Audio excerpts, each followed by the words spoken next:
के लिए मार्च, अप्रैल और मई का महीना कैसा रहेगा। आने वाले 3 महीनों की महत्वपूर्ण भविष्यवाणी हम आपके साथ शेयर करेंगे और बताएंगे कि वृश्चिक राशि वालों, वर्तमान समय में आप शनि की ढैया के प्रभाव में चल रहे हैं, तो शनि की ढैया का क्या प्रभाव होगा। शनिदेव अस्त हो रहे हैं इसी दौरान, उसका क्या प्रभाव रहेगा। 6 ग्रहों का समावेश बन रहा है, संयोग बन रहा है मीन राशि में, उसका क्या प्रभाव होने वाला है। वह कौन सी चीज़ें हैं जो अब आपके लिए बड़ी आसान होने जा रही हैं, कौन सी महत्वपूर्ण घटनाएं घटित होंगी, आपके संपूर्ण जीवन पर क्या प्रभाव पड़ने वाला है, आने वाले 3 महीनों में विस्तार से हम चर्चा करेंगे। तो चलिए वीडियो की शुरुआत करते हैं, लेकिन उससे पहले यदि आप चैनल पर पहली बार आए हैं तो चैनल को सब्सक्राइब कर लीजिएगा और वीडियो पसंद आए तो लाइक और शेयर जरूर कीजिएगा। वृश्चिक राशि वालों, यदि आपने इस वीडियो को पूरा और अच्छे तरीके से समझ लिया तो आप बिना कुंडली दिखाए आने वाले 3 महीनों की मतलब प्लानिंग कर सकते हैं। क्या घटनाएं घटित होंगी गोचर के आधार पर, इस पर आप जान सकते हैं। तो चलिए वीडियो की शुरुआत करते हैं। देखिए, सबसे पहले यह वीडियो जो है वह 3 पार्ट में हम आपको देने वाले हैं।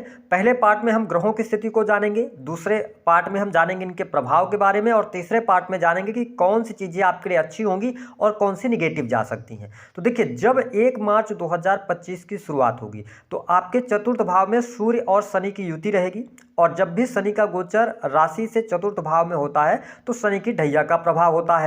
ठीक है, राहु शुक्र उच्च राशि में रहेंगे, शुक्रदेव आप और बुध आपके पंचम भाव से गोचर करेंगे। देव गुरु बृहस्पति आपके केंद्र स्थान शुक्र की राशि से गोचर करने वाले हैं, यानी कि सप्तम भाव से वृषभ राशि में। साथ ही केतु आपके 11th हाउस में गोचर करेंगे। मंगल जो कि बहुत ही महत्वपूर्ण प्लेनेट हैं आपके लिए, वो अष्टम भाव में रहेंगे। हालांकि 2 अप्रैल के बाद मंगल का राशि परिवर्तन होगा। तो आइए जानते हैं सबसे पहले कि स्वास्थ्य के दृष्टिकोण से आपके लिए मार्च का महीना कैसा रहेगा। तो देखिए, वृश्चिक राशि वालों, मार्च के महीने की जब हम स्वास्थ्य के दृष्टिकोण से बात करते हैं तो मार्च का महीना विशेष तौर पर पूरे महीने में आपको चोट चपेट दुर्घटना से बचना होगा, क्योंकि राशि के स्वामी मंगल अष्टम भाव से गोचर करेंगे और शत्रु राशि में गोचर कर रहे हैं, तो बहुत अच्छी स्थिति नहीं है। दूसरी बात समझने वाली यह है कि 29 मार्च तक आप शनि की ढैया के प्रभाव में हैं। तो जब भी शनि की ढैया का प्रभाव चलता है और अंतिम स्थितियों में ढैया पहुंचती है तो आप देखें 15 मार्च तक सूर्य शनि की युति आपके चौथे भाव में रहेंगी। तो जिनको हार्ट से रिलेटेड प्रॉब्लम है उनको थोड़ी सावधानी रखनी है, वाहन वगैरह धीमी गति में चलाएं, थोड़ा सा टेंशन डिप्रेस हो सकते हैं आप, क्योंकि ढैया के प्रभाव में है और राशि के स्वामी अष्टम भाव में। तो थोड़ा सा आपके कार्य में जब धीमापन रहेगा तो आप परेशान हो सकते हैं। तो चोट चपेट दुर्घटना से बचिएगा।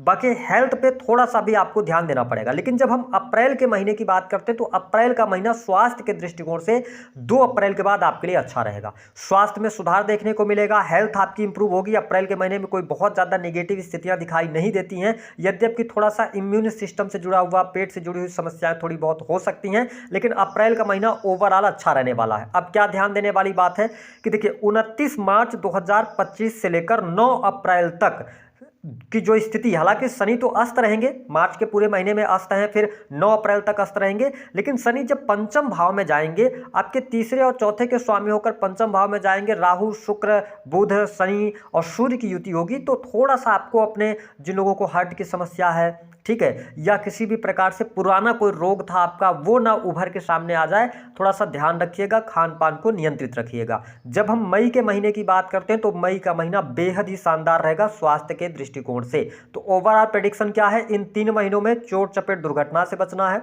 जिनको हार्ट की प्रॉब्लम है, साथ ही किसी भी प्रकार के स्किन डिसीज हैं, या आपको ब्लड से रिलेटेड इशू है, तो थोड़ा सा आप मार्च के महीने में ज़्यादा सचेत रहिएगा। अप्रैल का महीना सामान्य रहेगा, मई का भी महीना आपके लिए अच्छा रहेगा, और 29 मार्च के बाद आप शनि की ढैया के प्रभाव से भी मुक्त हो जाएंगे।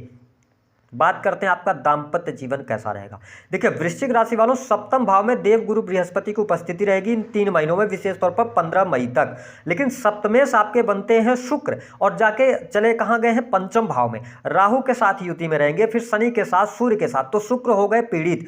ऐसी स्थिति में अगर आप पहले से शादीशुदा हैं और आपका जो विवाह हुआ है 3-4 वर्ष 5 वर्ष हुआ है, तो आप देखेंगे कि जो मार्च का महीना होगा और विशेष तौर पर अप्रैल, है ना, 15 मई तक का, ये कहीं ना कहीं से दाम्पत्य जीवन के लिए बहुत अच्छा नहीं रहेगा। इसमें भटकाव की उपस्थिति हो सकती है, या एक्स्ट्रा मैरिटल अफेयर होने के योग बन सकते हैं। जो लोग शादीशुदा हैं वो हो सकता है कि प्रेम विवाह की तरफ आगे बढ़ जाए। तो यहाँ पर तो देखिए, ग्रहों का जो कॉम्बिनेशन बन रहा है वो वैवाहिक जीवन के लिए बहुत अच्छा नहीं बन रहा है। हालांकि यदि आप चरित्रवान होकर चलते हैं अपने आप पर अंकुश लगाकर चलते हैं तो स्थितियां आपके लिए बेटर हो सकती हैं, क्योंकि देवगुरु बृहस्पति सप्तम भाव से गोचर कर रहे हैं। लेकिन मुझे यहां पर वैवाहिक जीवन बहुत अच्छा दिखाई नहीं देता। जब राहु शुक्र की युति बनती है, शुक्र ऑलरेडी पीड़ित हो जाएंगे, और राहु के साथ में जब युति बन रही है तो ये कहीं ना कहीं से प्रॉब्लमेटिक रहेगा। वैवाहिक जीवन में आने वाले विशेष तौर पर आपको 15 मई तक तो देखिए सावधानी बरतनी पड़ेगी। कहीं ना कहीं से अलगाव की स्थिति, डाइवोर्स जैसी स्थितियां बन सकती है, इस पर थोड़ा सा आपको ध्यान देने की आवश्यकता रहेगी।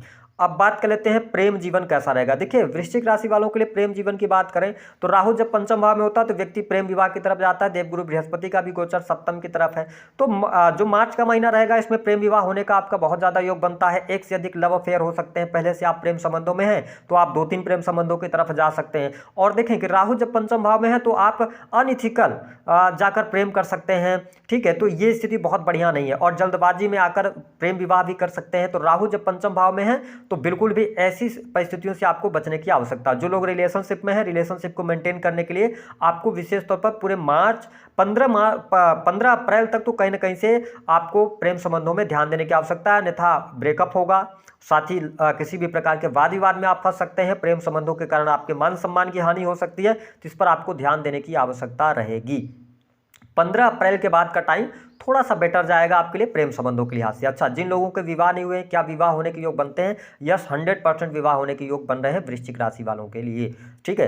अब हम जान लेते हैं कि आपके लिए नौकरी पेशा लोगों के लिए समय कैसा रहेगा। देखिए वृश्चिक राशि वालों, हालांकि शनि अस्त रहेंगे पूरे मार्च के महीने में, ठीक है, 9 अप्रैल तक, ठीक है, और आपके दशम के स्वामी सूर्य देव बनते हैं। तो मार्च का महीना जो अभी तक आपके नौकरी में प्रॉब्लम चल रही थी, जो लोग सरकारी क्षेत्र में जुड़े हुए थे तो सरकारी क्षेत्र से आपको लाभ मिलेगा। सरकारी क्षेत्र में किसी भी प्रकार की समस्या चल रही थी तो उन समस्याओं से आप बाहर निकलेंगे, है ना। अगर आप ईमानदारी के साथ में अपने कर्तव्यों का पालन कर रहे हैं तो बढ़िया है। लेकिन अगर आपने किसी भी प्रकार की कोई गलती करी है, आप अपने पद का दुरुपयोग कर रहे हैं, तो 15 मार्च से लेकर 15 अप्रैल तक आपकी नौकरी पे कोई बहुत बड़ी दिक्कत परेशानी आने वाली है। कोई लीगल नोटिस आना, सरकार के द्वारा किसी भी प्रकार से आप फंस सकते हैं, तो इस पर थोड़ा सा आपको ध्यान देने की आवश्यकता रहेगी। 15 अप्रैल के बाद आपके लिए बहुत अच्छा टाइम फ्रेम आ रहा है। जो जिनकी पास में नौकरी नहीं है अथवा प्रमोशन वगैरह रुका हुआ है, तो 15 अप्रैल से लेकर 15 मई तक का टाइम अच्छा रहेगा। इसमें सरकारी क्षेत्र में पेंडिंग पड़े हुए कार्य बनेंगे, शत्रु आपके पराजित होंगे, कार्यस्थल पर आपका दबदबा रहेगा। तो देखिए जब तक ढैया है तो थोड़ी सी परेशानी है ना। ढैया के बावजूद भी 9 अप्रैल तक शनि अस्त रहेंगे तो भी स्थितियां तो बेहतर हैं। लेकिन अगर आपने कोई गलत कार्य किया तो आप फंस जाएंगे, इस बात को नोटिस करके चलिएगा। मई के महीने से आपके जीवन में एक स्मूथनेस आएगी। आप चाहे गवर्नमेंट सेक्टर के अंदर हो, प्राइवेट सेक्टर के अंदर हो, आपकी नौकरी पेशा जीवन बहुत अच्छा चलने लगेगा। जिन लोगों की नौकरी छूट गई थी उनके लिए अच्छा जो समय होगा वह शुरू होगा 15 अप्रैल के बाद। तो आप 15 अप्रैल के बाद नई नौकरी की संभावनाओं की भी तलाश कर सकते हैं। प्रमोशन वगैरह अटका हुआ है तो वह भी आपको मिल जाएगा, स्थिति आपके लिए बेहतर रहेगी। बात करते हैं सुख साधन की स्थिति कैसी रहने वाली। देखिए वृश्चिक राशि वालों अगर देखा जाए तो तीसरे और चौथे भाव के स्वामी होकर शनि चौथे भाव से गोचर कर रहे हैं, ठीक है। और अगर देखा जाए तो शनि को कंस्ट्रक्शन लाइन का भी कारक कहा जाता है, ठीक है। तो भूमि भवन वाहन से संबंधित अगर आप कार्य करना चाहते हैं, लेकिन जब शनि जैसे प्लेनेट अस्त होते हैं तो हमें कंस्ट्रक्शन अथवा भूमि भवन वाहन से संबंधित कार्य नहीं करने चाहिए। तो आप अभी वेट करें। आप मई के महीने से आप अपने जीवन में आगे बढ़ते हुए नजर आएंगे, जहां से भूमि भवन वाहन से संबंधित आप कार्य कर सकते हैं, आपको लाभ मिलना शुरू हो जाएगा, ठीक है। अगर आप कोई प्लानिंग करना चाह रहे हैं तो आप प्लानिंग वगैरह करें, लेकिन अभी आप 2 महीने थोड़ा सा शांति के साथ में अपने टाइम को निकालें तो आपके लिए बेहतर रहेगा। आप अभी लाभ कमाने की कोशिश करेंगे तो बहुत अच्छा रहेगा। जो हमारे वृश्चिक लग्न अथवा वृश्चिक राशि वाले जातक या जातिका है, अच्छा, आपका इस समय अवधि के दौरान अप्रैल के महीने में बहुत ज्यादा ऐसा मन करेगा कि जो आपका संचित धन है उसको निकाल के आप कहीं पर निवेश करें, ठीक है। तो ऐसी गलती नहीं करना है आपको। अभी मई तक, यानी कि 15 मई के बाद जब जुपिटर का ट्रांजिट होगा तो फिर आप भूमि भवन वाहन से संबंधित कार्य कीजिएगा। अभी थोड़ा सा पेशेंस रखेंगे तो आपके लिए बढ़िया रहने वाला है। इसके साथ में अगर बात किया जाए तो छोटे भाई बहनों के साथ में संबंध आपके अच्छे रहेंगे। जो लोग sales, media, marketing, creative field का कार्य करते हैं उनके लिए लाभकारी समय बनता हुआ नजर आ रहा है। चीजें आपके लिए बहुत ही बेहतर रहेंगी। धन लाभ की स्थिति बहुत बढ़िया रहेगी। जो स्टूडेंट हैं, विद्यार्थी हैं, उनको कॉम्पिटेटिव एग्जाम के लिए अगर देखा जाए तो 29 मार्च तक का जो टाइम है यह थोड़ा सा स्ट्रगल पूर्ण रह सकता है। मेहनत करने के बाद ही सफलता मिलेगी। लेकिन उसके बाद 9 अप्रैल से लेकर और पूरा 15 मई तक का टाइम आपके लिए कॉम्पिटेटिव एग्जाम के लिए अच्छा रहेगा। सरकारी क्षेत्र से लाभ मिलेगा, कॉम्पिटेटिव एग्जाम भी आप क्रैक कर सकते हैं। लेकिन देखिए मार्च और अप्रैल का जो महीना होगा आपके पंचम भाव में बहुत सारे ग्रहों की युति बन रही है। ऐसी स्थिति में क्या होगा, आप डिस्ट्रैक्ट हो सकते हैं, आप अपना समय जाया कर सकते हैं, तो इस पर ध्यान देने की आवश्यकता रहेगी। लेकिन जो लोग ऐसे किसी कार्य क्षेत्र से जुड़े हैं, जैसे एजुकेशन का है, ऑनलाइन एजुकेशन आप दे रहे हैं, या क्रिएटिव फील्ड है, आर्टिफिशियल इंटेलिजेंस का काम है, डाटा एनालिसिस का कोई भी कार्य कार्य है, रिसर्च एंड डेवलपमेंट का कोई भी कार्य क्षेत्र है, माइनिंग के कार्य क्षेत्र से जुड़े हैं, तो आपके लिए समय बहुत ही शानदार रहेगा।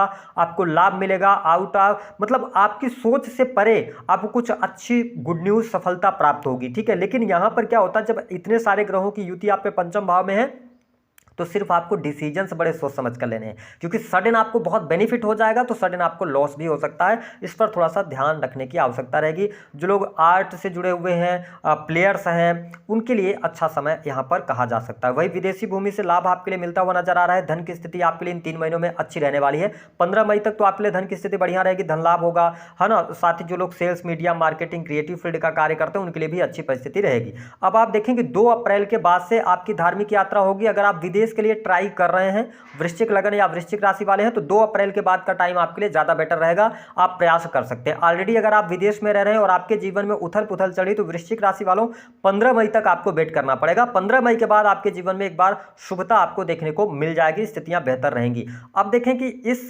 दूसरे पार्ट में जब हम देखते हैं कि इन 3 महीनों में आपको क्या नहीं करना है, आइए इस पर बात कर लेते हैं। पहली बात कि भूमि, भवन, वाहन से संबंधित यदि आप कार्य करना चाहते हैं तो अभी आप उसको पेंडिंग डाल दें। 15 मई के बाद आप आगे बढ़ेंगे तो सफलता मिलेगी। दूसरी बात, एक से अधिक प्रेम संबंधों की तरफ नहीं जाइएगा। इस समय अवधि के दौरान जो प्रेम संबंध बनेंगे वो छलावे वाले रहेंगे, आगे चलकर वह व्यक्ति आपको चीट कर जाएगा। तीसरी स्थिति, वैवाहिक जीवन पर थोड़ा सा ध्यान देने की आवश्यकता रहेगी। अच्छा, इसके अतिरिक्त आपको क्या करना है, अपने संचित धन का ध्यान रखना है। घर परिवार की स्थिति बेहतर दिखाई दे रही है ना, बाकी चीजें बेहतर यहाँ पर रहने वाली है। कर्ज लेकर कोई काम इस समय अवधि के दौरान आपको नहीं करना है। वृश्चिक लग्न और वृश्चिक राशि वाले हैं, कुल मिलाकर मैं यही कहूंगा कि आपके जीवन से अब ढैया जब समाप्त हो रही है तो थोड़ा सा अपने आप को कूल कीजिए, रिलैक्स कीजिए, थोड़ा सा एंजॉय कीजिए, बाहर घूमने फिरने जाइए, है ना। 29 मार्च के बाद आप ढैया से मुक्त होंगे, तो यानी मई से आपके जीवन का एक सुनहरा अवसर, सुनहरा दौर शुरू होने जा रहा है। तो आप थोड़ा सा भी पेशेंस जरूर रखें वृश्चिक राशि वालों।